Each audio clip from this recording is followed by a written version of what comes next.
Ayan si ate, nagsasampay. Ang aking ate,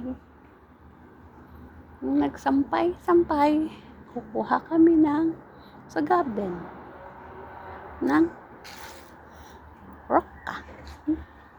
Ito ang aming pusa na makulit at makulit. Ayan.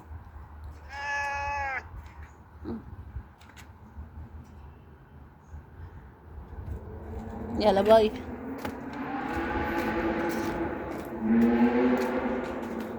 Bundo, tay. May tao, ano? Wala. Walang tao. Naglinis ako kanina eh. Naglinis ka yan? Oo, doon lang. Doon lang. Kala ko dito.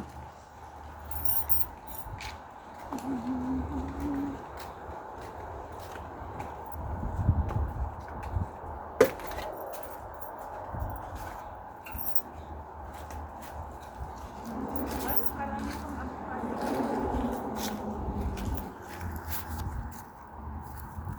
Naunahan ako yung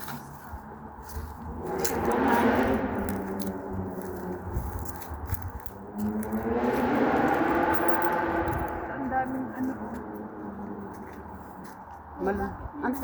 Ito patay na. Ito oh.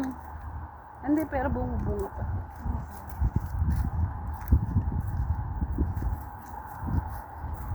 Ang hilig magtanim ng ganito oh. Paborito nila yan. Niligay daw yan sa ante. Saan ba yung spaghetti? Macaroni. Paborito nila yan. Haba. Ang hilig talaga. Baka ginagawa magtanim nilang ng nganga. ganyan. Nganga. Ito yung ano oh. Pang ano. Ano to? Roka. Hindi. Business. Ay, yung ito yung nilalaga tapos nilagyan ng sibuyas.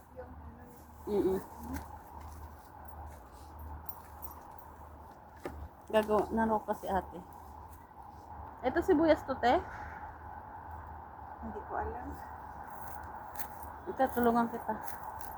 Dapat lang. Yung ganito na oh. Kaya nga, ganyan nga. Tuturuan kita, ganyan ang ano, para hindi ka na magtanggal-tanggal. Ilagay natin sa ano. Saka isaw-saw natin.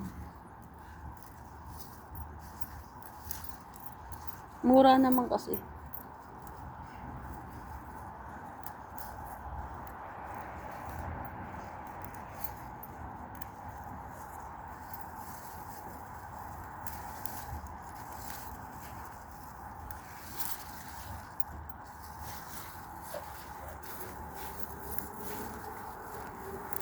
Ano naman ito? Kuha ka lang ng roka, lahat gusto mo malaman kung ano yan.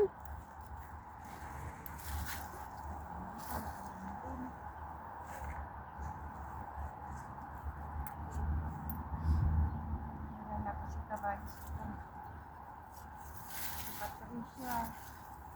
Mag-uom. Kontento na, no? Oo. Sausawan. Lalo kapag may prito. Mag-ihaw ng sili yan. Alin na kaya?